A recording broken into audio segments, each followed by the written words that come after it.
Hello, Lakers. This is Miss Sherwin speaking.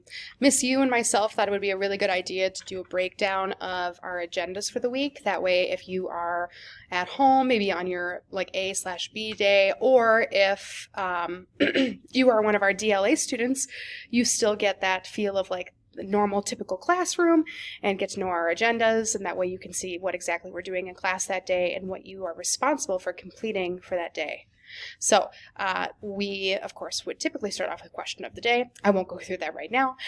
We will be introducing Of Mice and Men today. I'm going to do a quick discussion on the background as well as the use of the N-word in the novel. And then you will have to read chapter 1 at home today. And I'll talk about that more in a moment.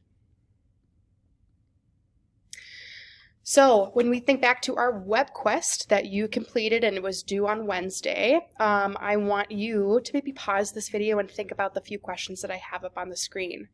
Okay, what was going on in the 1930s in America? What are migrant workers? And do you think the American dream is achievable for everyone?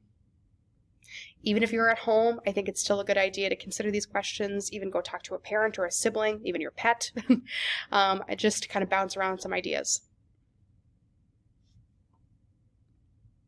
Otherwise, what I do really want to get to is talking about the language use in this novel Of Mice and Men. There is language that we don't really deem acceptable for 2020, and one part of that language usage is the N-word in the novel. So we're going to talk a little bit about what that means. So briefly here, the etymology, which means where does the word come from, and the history of the N-word.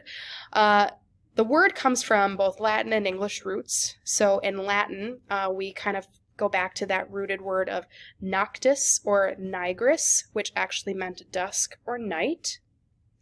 In English, if we looked at those roots, we come down to nigris and niger, which actually meant shiny black or the color black. This word later became negro, which was at one point used to describe a person of color. Now, the N-word changed over time, mainly due to, I would say, slavery and racism in our country. So during the time period of slavery in America, the use of the word was to label and degrade people of color. So this term no longer meant dark skin or to categorize by somebody by their skin color, but was synonymous or similar to words like worthless, not human, waste, insignificant, and even useless. All those words are not words that we would describe anybody with today, or nor should we have in the past ever. And so it's just a reminder to us of the importance of the words that we use. It's a reminder of the importance of the words that are used in literature that we study. And we'll talk here more about, why we continue to read Of Mice and Men, even though it does use the negative language of the N-word. So, we did a little history lesson, but how is the word used today? I know that everybody has their own particular taste of music, but I bet you've probably run into a song or two that might use the N-word. African-American artists, such as rappers, have used the N-word in music as a way of taking back the word.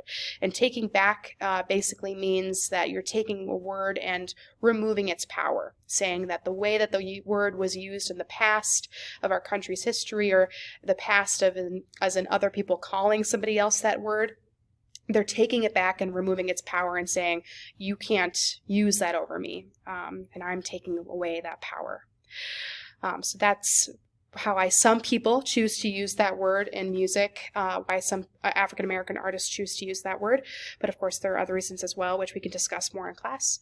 Where do we go from here? So this little tidbit here is more about if you are in class and if I see you in class. I want you to know that I personally, especially as a white teacher, I am not comfortable using that word, even if I am reading straight from the text. So that means that when I get to that word in class, if we're reading out loud or I'm pulling up a quote, I will usually replace that word with something else or just say N or N-word. Just because it's meant to be uncomfortable, but I still want to have that conversation with you about the importance of recognizing where this word is coming from, why is it used, and so forth. The audio does use the word, and I think it's important for you to know ahead of time. So if you do plan on listening to the audio from at home, or if you need to catch up in reading, just know that it does use the word. If you want more information, check out the 60 Minutes clip that is going to be linked on our page in this week's folder for Thursday. I think it's a really interesting video. Otherwise, that's about it. So just a little bit more about the N-word there, but otherwise, your checklist for today. So today you are responsible for, 1, downloading the Of Mice and Men packet from Schoology in the Week 4 folder and the Thursday folder. You are going to be filling this out with every chapter that we read. Okay, so please stay on top of things. Otherwise, you're just going to read chapter 1 in Of Mice and Men. The audio is available, the PDF is available, and if you came to school or picked up a hard copy, you will have that available to you as well. Tomorrow, if I see you in class, or you're going to be at home tomorrow, you're going to be reading chapter 2 in Of Mice and Men and continue to fill out the packet, and there's going to be an online discussion as well on Schoology. And that's it for today, Lakers. Have a good one.